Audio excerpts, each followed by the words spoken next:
वामपंथी पार्टियां अभी तक ममता बनर्जी को बीजेपी की तरह ही अपना सबसे बड़ा विरोधी करार देती रही हैं, लेकिन अब लगता है कि वाम दलों ने ममता के आगे पूरी तरह से घुटने टेकने का मन बना लिया है। ममता ने हाल ही में दिल्ली दौरे पर कहा था कि कांग्रेस और वाम दल दिल्ली में तो बीजेपी का विरोध करते हैं, लेकिन जब बात पश्चिम बंगाल की आती है तो ये लोग टीएमसी का विरोध करने लगते हैं, जबकि टीएमसी बंगाल में एकमात्र पार्टी है जिसने बीजेपी को बुरी तरह से हराया है। हमने बीजेपी को आगे बढ़ने से रोका है। बीजेपी को हराना है तो कांग्रेस और वाम दलों को टीएमसी का विरोध छोड़ना होगा। ऐसा नहीं चलेगा कि दिल्ली में हम साथ हैं और बंगाल के खिलाफ हैं। टीएमसी नेता पार्थ चटर्जी ने तो यहाँ तक कह दिया था कि यदि मोदी को रोकना है तो कांग्रेस और वाम दलों को टीएमसी के पास आना ही होगा। और अब लगता है कि टीएमसी की धमकी काम कर गई है। वाम दलों ने ममता बनर्जी के आगे पूरी तरह से सरेंडर करने का मन बना लिया है।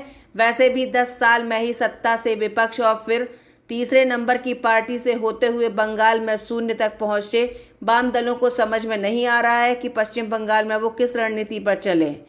ममता का विरोध करने पर उनका काडर मुश्किल में पड़ जाता है, क्योंकि उसे टीएमसी काडर के विरोध का सामना करना पड़ता है। इसलिए अब शीर्ष स्तर पर यह तय कर लिया गया है कि टीएमसी का अब रणनीतिक स्तर पर ही विरोध रहेगा।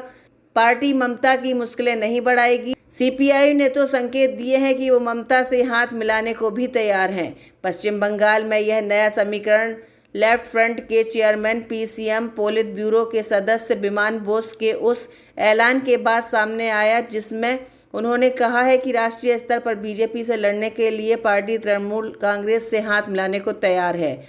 इसके बाद सीपीआई ने राज्य सचिव स्वप्न बनर्जी ने भी कहा है कि उनका केंद्रीय राज्य नेतृत्व किसी भी ऐसी पार्टी या गठबंधन को समर्थन देगा जो बीजेपी को मुख्य खतरा मानते हुए उसे हटाना चाहती है। यह कोई मुद्दा नहीं है यदि हमें इसके लिए कांग्रेस या टीएमसी जैसी किसी क्षेत्रीय पार्टी से हाथ मिलाना पड़े। नमस्कार, आपको ये वीडियो कैसा लगा हमें कमेंट बॉक्स पर बताइए। और अगर आप ये वीडियो फेसबुक पर देख रहे हैं तो हमारे फेसबुक पेज को फॉलो करिए, और अगर आप ये वीडियो यूट्यूब पर देख रहे हैं तो हमारे चैनल को सब्सक्राइब करिए।